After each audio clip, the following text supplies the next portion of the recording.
মুসলিম bride করতে আমি কেন এত বেশি পছন্দ করি আর মুসলিম ব্রাইডরাই বা কেন আমাকে এত বেশি করে বুকিং করে তার দুটো কারণ আমি তোমাদের বলবো। তার আগে আজকে যেই লোকেশনটা আমি যাচ্ছি সেখানে এর আগে আরও দুবার আমি গেছি, কিন্তু কিছু সমস্যার কারণে সেগুলো আর শেয়ার করে হয়ে ওঠেনি। আমাকে এমন স্ট্রেসফুল কেন দেখাচ্ছে জানো? তার কারণ হচ্ছে আমি সেদিন ভোর 5টায় উঠেছিলাম আর আমার প্রথম লোকেশন ছিল পাঁশকুড়াতে কস্তুরীর মেকআপ, যেটা তোমরা অলরেডি দেখে ফেলেছো। আর সেদিনই রাত্রে রাত 11:30টার সময় ছিল আমার মালদা যাওয়ার ট্রেন। একটা ব্রাইডাল মেকআপ শেষ করে পাঁশকুড়া থেকে হাওড়া আসতে বেশ কিছুটা সময় কেটে যাবে জেনেই আমি একদম শেষ ট্রেনটা ধরেছিলাম মালদা যাওয়ার, যেটা ছিল হাওড়া থেকে কাথিহার এক্সপ্রেস। আর যেতে সময় ওই 8-9 ঘন্টা মতো লেগেছিল। 8-9 ঘন্টা না ঘুমিয়ে তার আগের দিন একটা ব্রাইডাল মেকআপ করে আমার শরীরের অবস্থা কিন্তু একদম ভালো ছিল না। তবুও নতুন ব্রাইড নতুন লোকেশনে যাওয়ার একটা সুন্দর এক্সাইটমেন্ট ছিল, কিন্তু স্টেশনে নামতেই ভীষণ বৃষ্টি আমাকে চেপে ধরলো। কোনোভাবেই আর এখান থেকে বেরোতে পারছি না। আবার ওইদিকে ব্রাইডের বাড়ি থেকে গাড়ি এসেও বাইরে ওয়েট করছিল। তারপর গাড়ি থেকে সোজা হোটেলে পৌঁছে সেখানে ফ্রেশ হয়ে বেরিয়ে পড়লাম ব্রাইডের বাড়িতে যাওয়ার জন্য। 24 ঘন্টা ধরে জার্নি করার পর একটা কথাই মনে হচ্ছিল, ইস যদি একটু আধা ঘন্টার জন্য ঘুমাতে পারতাম। যাই হোক, সেদিনের লোকেশনটা ছিল মালদার কালিয়াচক। কালিয়াচকে আমি ফাতেমার কাছে চলে গেছিলাম। আর এই যে আমার ব্রাইড কিন্তু আমার জন্য ওয়েট করছিল। আজ ছিল ফাতেমার বিয়ে এবং বিয়েতেও একটা সুন্দর লেহেঙ্গা টাইপ কিছু পরবে। তোমরা যদি এই ড্রেসটার নাম জেনে থাকো অবশ্যই একটা কমেন্ট করো। আচ্ছা ফাতেমা, আজ তো বিয়ে, প্রচুর ভিডিও দেখছো আশা করি আমার, দেখেছো তো? কেমন স্পেশাল? ও সারাদিনই দেখা হয়, বাহ, ওই জন্যই তো আমি আজকে এখানে। আচ্ছা কেমন সাজ চাও? ওই সুন্দর একটা লেহেঙ্গা তো এটা নাকি অন্য কিছু বলে? পাকিস্তানি সেট, এটার সাথে কেমন চাও বলো?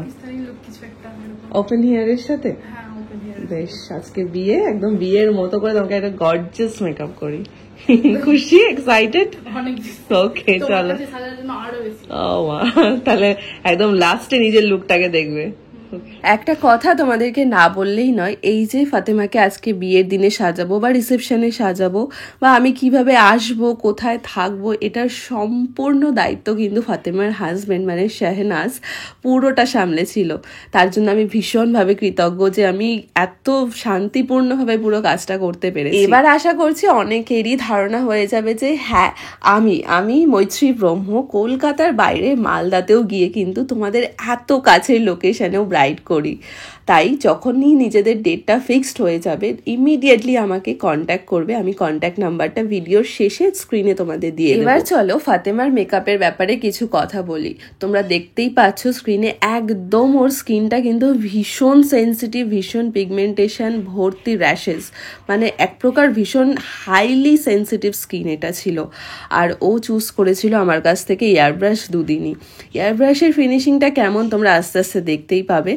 আর ওর যে এত সুন্দর একটা ড্রেস পরেছিল, আমি তো ফার্স্টে ভেবেছিলাম ও শাড়ি পরবে, কারণ বিয়ের দিনে বেসিক্যালি সবাই হিন্দু ব্রাইড হোক কি মুসলিম ব্রাইড হোক শাড়িটাই প্রেফার করে, বাট ও এরকম একটা সুন্দর গর্জিয়াস ড্রেস পরেছে। সেটার জন্য আমি ওকে একটা সুন্দর করে মেকওভার করে দেওয়ার চেষ্টা করছিলাম মাত্র। এবার তোমাদেরকে বলি যে মুসলিম ব্রাইড সাজাতে কেন আমার এত বেশি ভালো লাগে।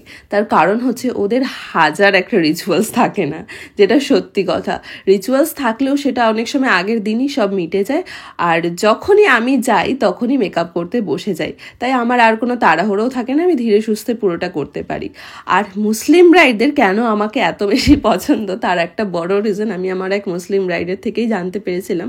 সে আমাকে বলেছিল যে দিদি তুমি তো এত মুসলিম ব্রাইড করেছো, তুমি সেখানের পরিবেশ সম্পর্কে জানো, তাই তোমাকে বুক করা, এছাড়া আর কোনো কারণ নেই, আর তোমার মেকআপ তো ভালো লাগেই।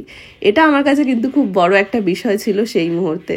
যাই হোক, তোমরা আমাকে বিশ্বাস করতে বলেই আমি তোমাদের ওপর মেকআপ করার সুযোগগুলো পেয়েছি। আর আজকের আমার এই ফাতেমা ব্রাইডকে দেখো পুরোটা লুকে আমি কমপ্লিট করে ফেলেছি। এরপর ও একটা এরকম ঝালর বলে কিছু একটা বলে এটাকে, বা সাইড পাশা, এটা পরবে বলে ঠিক করেছিল, কিন্তু আমার কোনোভাবে মনে হয়েছিল যে এটা ওকে দেবো না, কিন্তু ওর পছন্দ ছিল তাই আমাকে ওটা পরাতেই হয়েছিল। ততই যা বলি, এই সাইড পাশাটা যেন মুসলিম ব্রাইডদের একটা আইকনিক জুয়েলারি, এটা থাকলেই যেন একদম একটা প্রপার মুসলিম ব্রাইড মনে হয়। আর ও যে চেয়েছিল আমার কাছ থেকে একটা পাকিস্তানি ব্রাইডাল লুক, যার কারণে এরকমভাবে আমি ওকে সাজিয়েছি। অবশ্যই তোমরা দেখে জানিও কেমন লাগছে তোমাদের। আর আগেই বলেছিলাম ওরা আজকে ইয়ার ব্রাশ মেকআপ ছিল, যার কারণে ওর বিফোর স্কিনটা তোমরা দেখেছো এবং আফটার স্কিনটাও তোমরা দেখে নাও। অবশ্যই জানিও তোমাদের কেমন লাগছে পুরো মেকআপটা। ওকে এইভাবেই আমি কমপ্লিট করেছিলাম আজকে। এরপর ওর বিশেষ ফটোশ্যুটগুলো হচ্ছিল, সমস্তটা দেখো কত সুন্দর করে কমপ্লিট হয়েছে, কোনো রকম তাড়াহুড়ো রাশ কিচ্ছু ছিল না, পুরো সমস্ত জিনিসটাই সুন্দরভাবে কমপ্লিট হয়ে গেছিল। তাহলে এবার বিশেষ হলো তো তোমাদের মেকআপ করার জন্য আমি কত দূর যেতে পারি কলকাতা থেকে। তাই আর ভেবে চিনতে বসে থেকো না যে মৈত্রীদি আমার লোকেশনে আসবে কি আসবে না। অবশ্যই আমি ফ্রি থাকলে আমি অবশ্যই যাব তোমাদের লোকেশনে, তোমাদের কাছে এমন সুন্দর সুন্দর করে সাজাতে। আর সাজার জন্য অবশ্যই তোমরা এই দুটো নাম্বারে কন্ট্যাক্ট করবে। এখানে তোমরা হোয়াটসঅ্যাপ কল দুটোই করতে পারো, সবসময় অ্যাভেলেবেল আছে। আর এখানেই আমার শেষ হলো আজকের ফতেমার ওপরে ব্রাইডাল মেকআপটি। কেমন লাগলো সেটা কিন্তু অবশ্যই একটা কমেন্ট করে তোমাদের জানাতে হবে। চলো টাটা সবাইকে, খুব ভালো থেকো, সুস্থ থেকো, আবারও দেখা হবে তোমাদের সাথে।